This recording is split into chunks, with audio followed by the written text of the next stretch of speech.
अस्सलाम वालेकुम। मैं हूं आपका दोस्त तारिक हुसैन और आप देख रहे हैं मेरा यूट्यूब चैनल तारिक अंगरा, जिस पर मैं आप लोगों को तीतर के मुतल्लिक मुफीद बातें बताता रहता हूं। तो दोस्तों, आज की वीडियो भी आप लोगों के लिए बहुत अहम है, क्योंकि कुछ मेरे दोस्त तो गलतियां कर रहे हैं, कुछ लोगों की वजह से मिस गाइड हो रहे हैं, जिसकी वजह से उनका आने वाले दिनों में नुकसान होगा। इसके मुतल्लिक आप लोगों को तफसील से बताना है।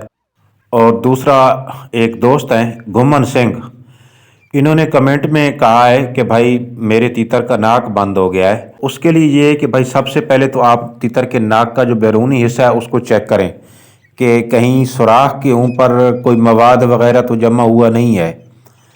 अगर ऐसा है तो आप उसको थोड़ा सा गीला करके पहले तो उसको साफ़ कर लें।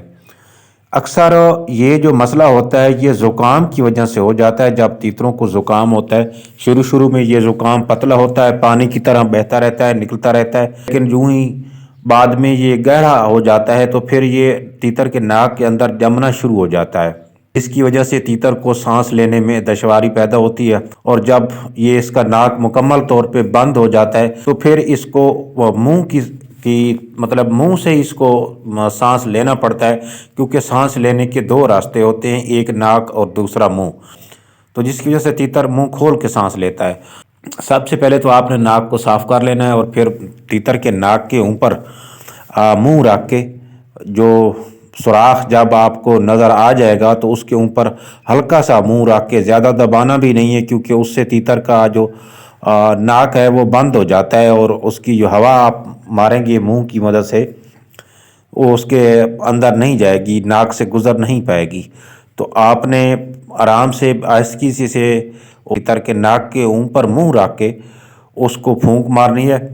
अगर उसके अंदर नाक में ज़ुकाम होगा तो आपको एक मखसूस किस्म की आवाज़ सुनाई देगी, शिरशिर की, जिस तरह के पानी की आवाज़ होती है। और अगर नाक बिल्कुल ही बंद होगा तो वो जो फूंक है आपकी वो आगे जाएगी ही नहीं। आपको पता चल जाएगा कि सुराख जो है नाक वाला वो आगे से बंद है। अगर आपको लगता है कि नाक बंद है तो फिर आपने तेल ले लेना है जो हम सर पे लगाते हैं। तो थोड़ा सा वो जो तेल है वो उसकी नाक में टपका देना है, और तकरीबन आधा घंटा के बाद आपने उसको दोबारा सांस की मदद से अपना मुंह ऊपर रख के तो बाहर की तरफ जो है हवा को खींचना है, सांस को खींचना है, ताकि जो मवाद है वो बाहर की तरफ निकल आए। उसके बाद आपने उसको कोई भी एंटीबायोटिक देना है। अगर आप एंटीबायोटिक पहले दे दोगे तो पहले ही जो नज़ला ज़ुकाम होगा, नाक के अंदर जमा हुआ होगा, जो पीछे रुका हुआ होगा वो भी जम जाएगा, तो इससे मामला और गड़बड़ होगा। जब तक आप तीतर का नाक साफ़ ना कर लें और उसके जो दोनों सुराख हैं उन पर जब आप फूंक मारते हैं, तो जब आपको यकीन ना हो जाए, जब तक आपको यकीन ना हो जाए कि हवा अब सही जो है वो गुज़र रही है नाक से, उस वक्त तक तीतर का इलाज ना करें।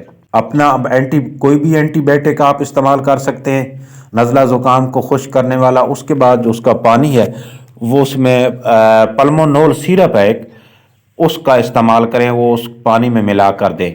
अच्छा, दूसरी जो गलती है, अच्छा कुछ दोस्तों ने मुझे बताया है कि हम तीतरों को पानी दे ही नहीं रहे आजकल, क्योंकि सर्दियां बहुत ज़्यादा हैं तो हम अपने तीतरों को पानी नहीं दे रहे, क्योंकि कुछ दोस्तों ने हमें, उस्तादों ने हमें बताया है कि आजकल सर्दियां ज़्यादा हैं, तीतर को पानी ना दे क्योंकि उसको नज़ला ज़ुकाम हो जाता है। ये बात कुछ हद तक तो दुरुस्त है, लेकिन बहुत बड़ी गलती भी है। अगर आप तीतर को पानी बिल्कुल ही नहीं दोगे तो इसके आपको आने वाले दिनों में बहुत नुकसानात आपके सामने आएंगे। जैसे तीतर का जो मैदा है वो हीट अप हो जाएगा, और उसके बाद उसके जिस्म में पानी की कमी हो जाएगी और वो खुराक खाना भी कम कर देगा। तो पानी आपने कम अज़ कम एक मरतबा अपने तीतर को ज़रूर देना है। हाँ, अलबत्ता पानी ठंडा नहीं देना, पानी ताज़ा निकाल के थोड़ा गरम गरम, या फिर अगर आपके पास ताज़ा पानी अवेलेबल नहीं है तो आप पानी को थोड़ा सा गर्म कर लें। गर्म करने के बाद उसको ठंडा होने दें, और ठंडा होने के बाद ही अपने तीतरों को दें। तो ये गलती मत करें आप कि तीतरों को पानी बिल्कुल ही नहीं देना, इससे आपका नुकसान होगा। तो बाकी ब्रीडिंग सीज़न इंशाल्लाह शुरू होने वाला है चंद दिन के बाद। میں آپ لوگوں کو بریڈنگ کے حوالے سے کوئی ایک مخصوص خوراک بھی بتاؤں گا۔ پہلے بھی آپ کو خوراکیں بتا چکا ہوں، وہ یقیناً آپ نے استعمال کی ہوں گی، اور جب بل جاتا ہے سیزن تو اس وقت ہمیں کچھ مخصوص قسم کی خوراکیں استعمال کرنا ہوتی ہیں، وہ بھی میں آپ لوگوں کو کراؤں گا۔ تو اگر آپ نے ابھی تک میرے چینل کو سبسکرائب نہیں کیا تو آپ سبسکرائب کر کے آل نوٹیفیکیشن کو انیبل کر دیں، تاکہ میں تیتر کے متعلق جو بھی ویڈیو اپلوڈ کروں اس کا نوٹیفیکیشن فوری طور پہ آپ کو ملتا رہے۔ تو ملیں گے اگلی ویڈیو میں، اس وقت تک کے لیے اللہ حافظ۔